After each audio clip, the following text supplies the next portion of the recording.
two things I want to touch on before Mr. Umar Abdullah joins us. The first one has to do with our healthcare system. I saw some very disturbing information coming in, and I want to share this with you because we have been investigating reports of prescription quotas at the Queen Elizabeth Hospital pharmacy, patients leaving without medication, essential medication shortages. I mean, what in the world is going on?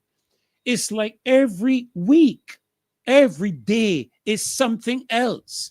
Concerns affecting cancer and dialysis patients. I'll tell you this, you know, my wife said to me, and please appreciate it because her life is on the line.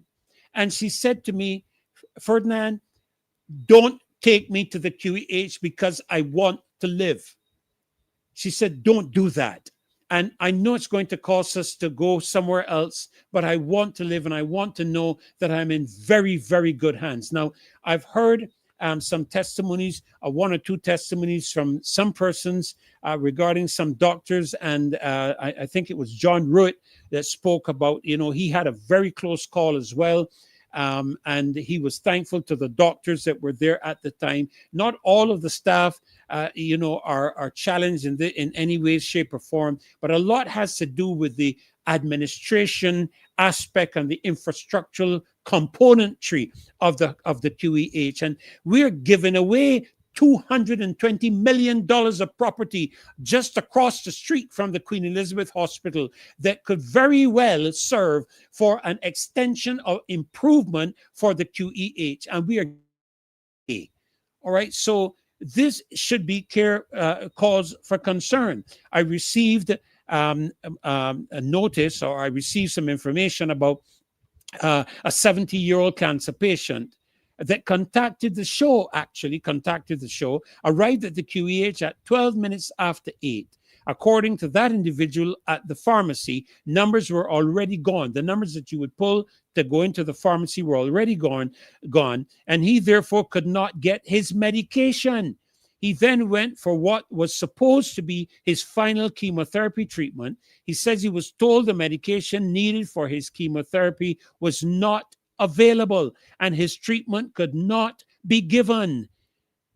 He and the other cancer patients who were waiting now have to wait until the medication becomes available. Do these people understand that they're dealing with the lives of people? Doctors have taken an oath.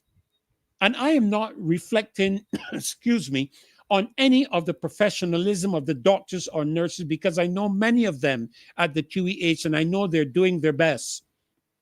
But this is an administrative disaster that has to be addressed. This is unacceptable. How can we be talking about these kind of things at our premier medical facility, and then people are looking at us and telling us, well, we should be thankful because it's better than some of the others in other parts of the world, in other parts of the Caribbean. That is not an acceptable excuse because people's lives are on the line. This is not a joke. It's not a joke. Again, we heard about an elderly patient making repeated trips just to collect medication. Again, today, we were hearing from a cancer patient whose treatment was reportedly postponed, again, because the required equipment, medication was unavailable. The Ministry of Health and the Queen Elizabeth Hospital tell the people of Barbados, is there now a daily quota at the pharmacy? And why are patients being turned away before 8:30 in the morning? Are medication shortages affecting patient care? And why are we having medication shortages? And what emergency measures are being put in place? Folks, I am appealing. Look, I know there's something else I have to get onto, but this is burning in my system.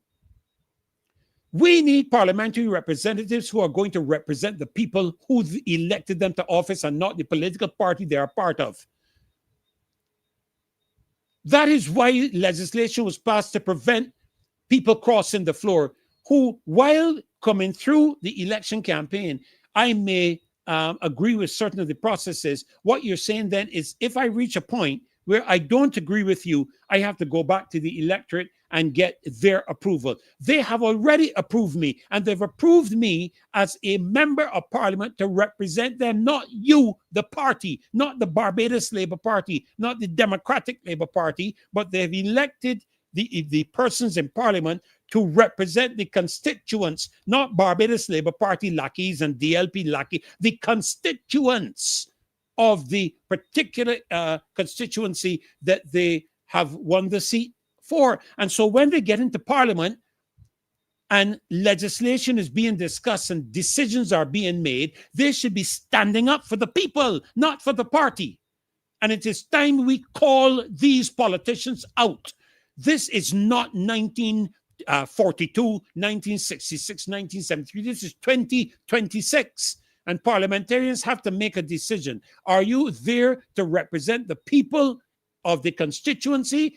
If you're there, do your job. We are your employer. We pay your salary. We pay your salary out of the taxes that you collect from us. And we are demanding you to represent the constituents that put you in the House of Assembly. And I make no apologies when it comes to that. I'm tired of the foolishness of political parties taking precedent over the people of this country. That's why I recite the national pledge at the start of every show on Friday evening. I pledge allegiance to my country and to my flag. I do not pledge allegiance to a political party. Most of them, as a matter of fact, I am not aware that either one of them is legally registered in this country either. But I'm pretty sure I'm correct at that.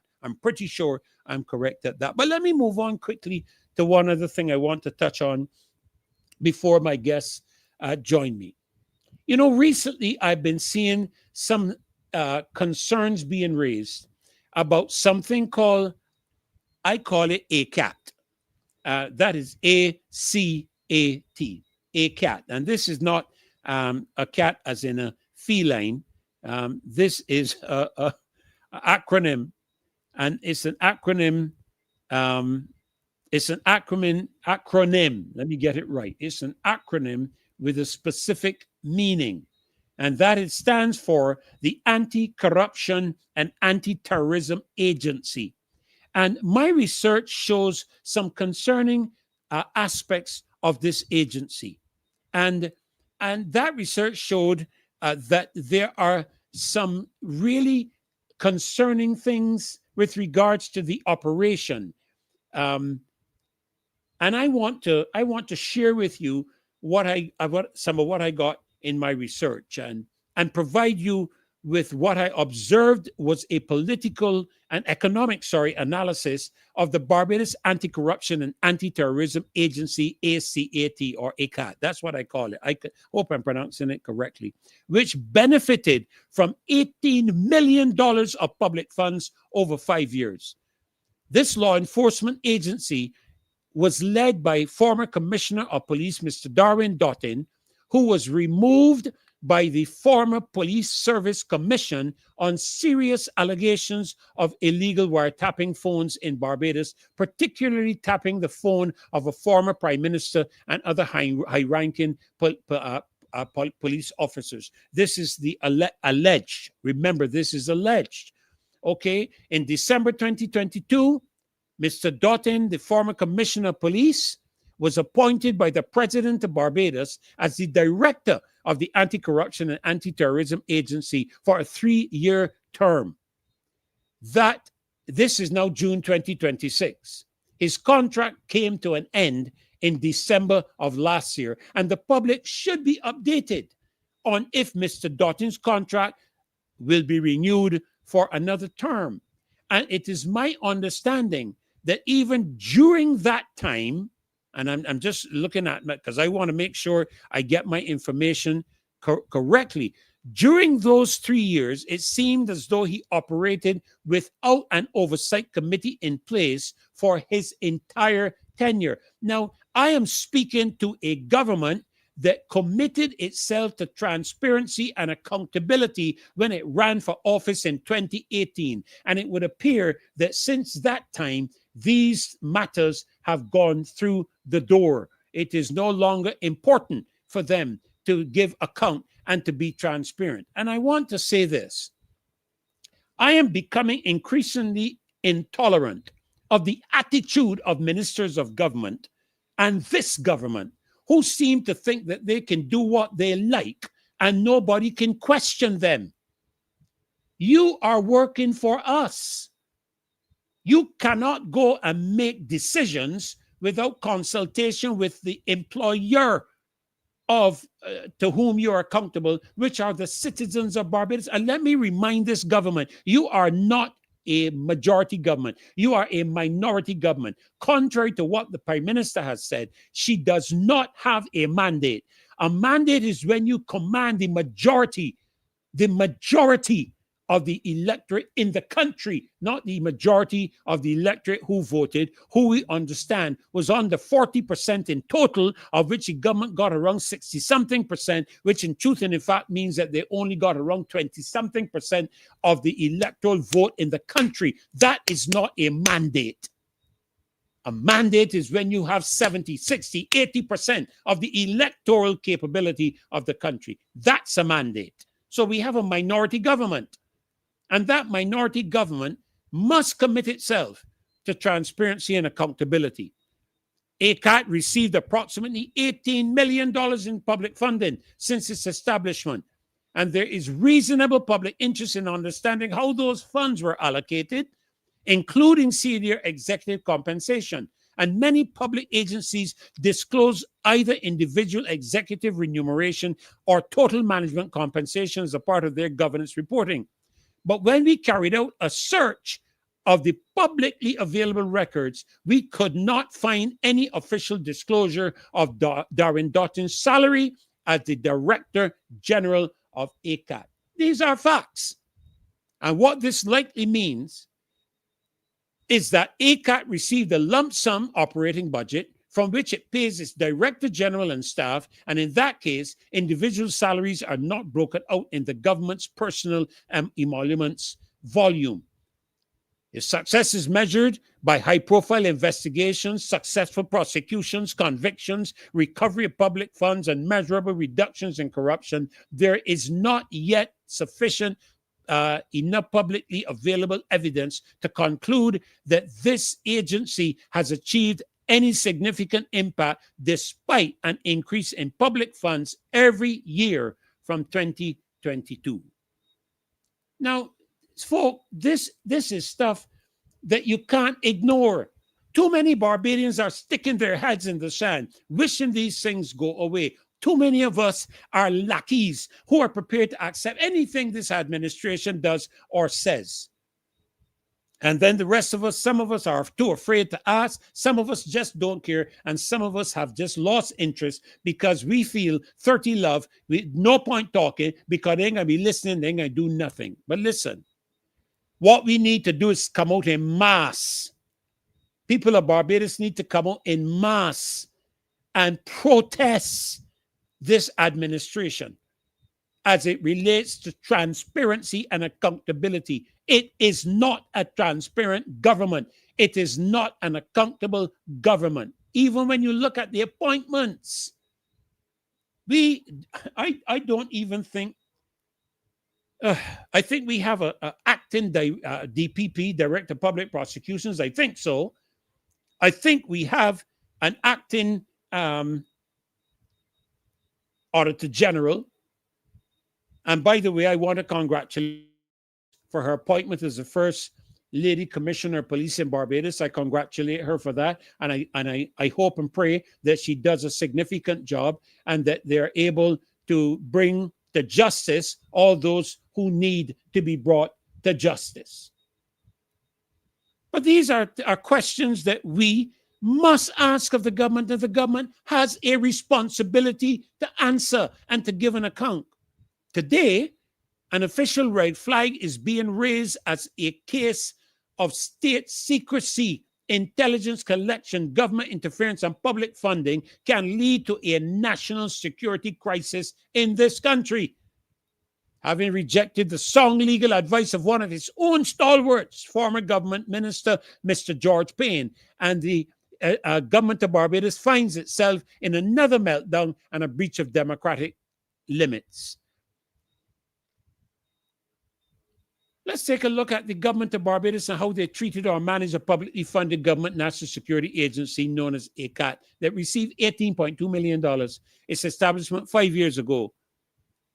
And I searched and found some examples of countries with walking similar paths.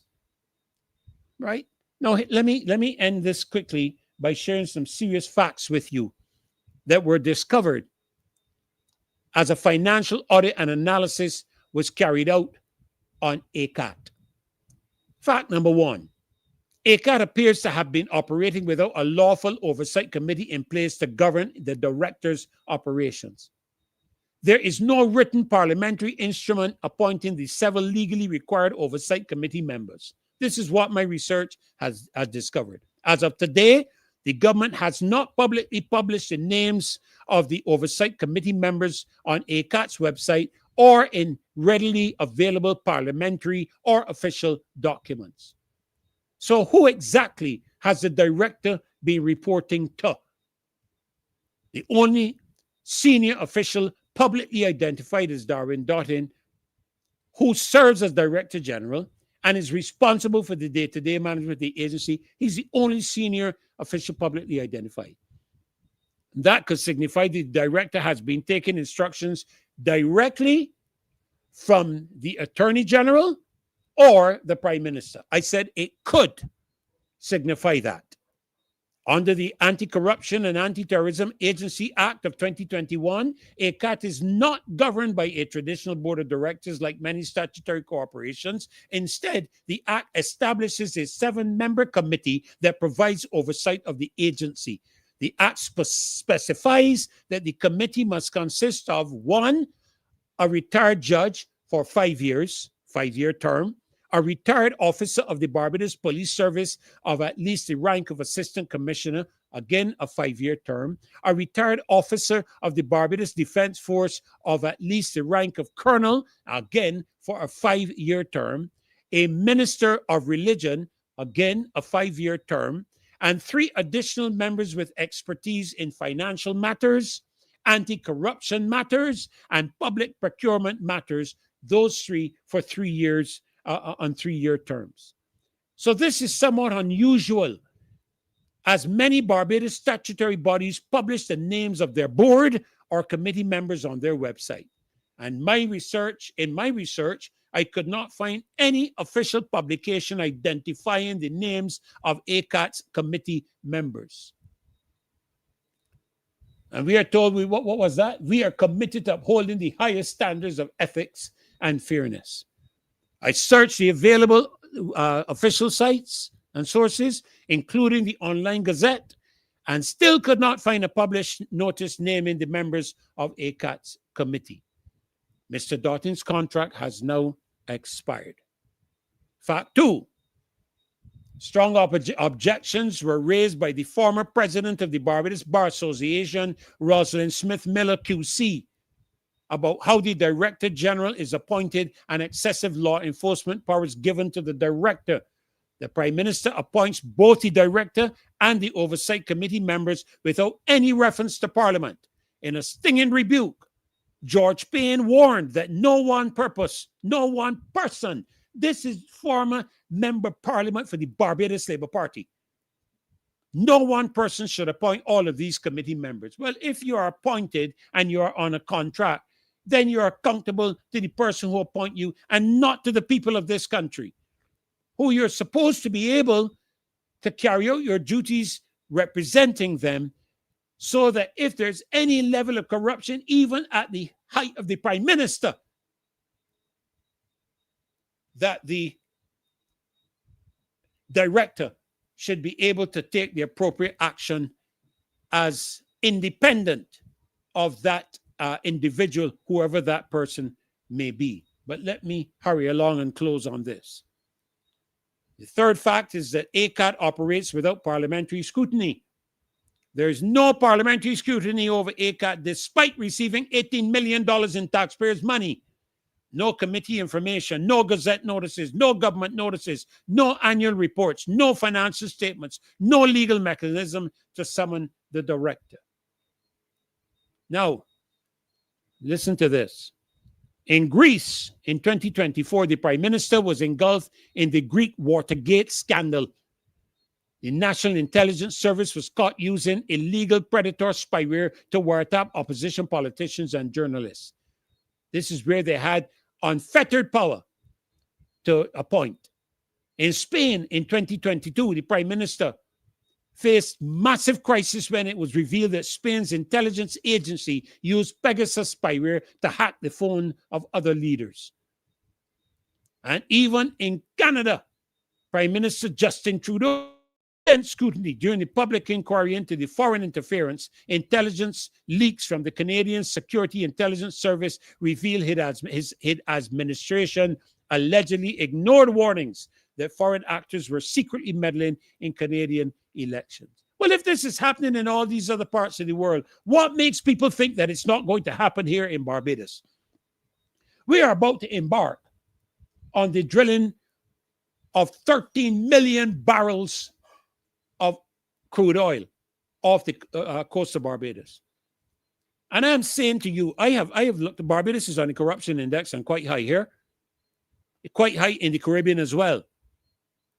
It is quite high in the Caribbean. And it leaves me to wonder if corruption is present, and I'm saying it. Answer these questions to show, give us the transparency, make yourself accountable to the people of this country, provide the evidence. If corruption, because all of this that I've just shared with you opens up a massive door for corruption. And if that is happening, and we ain't even tapping our oil yet, you could imagine what is going to happen when we tap in to these oil sources that have been discovered off this island.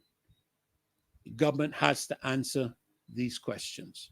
We are the loyal opposition. Don't get vexed with me, Madam Prime Minister, or ministers of government. Don't get upset with me. Answer the questions. We employ you. We are your employer. Answer the questions. Answer the questions. Provide the transparency and give an account of your stewardship. That is what the people of Barbados are demanding.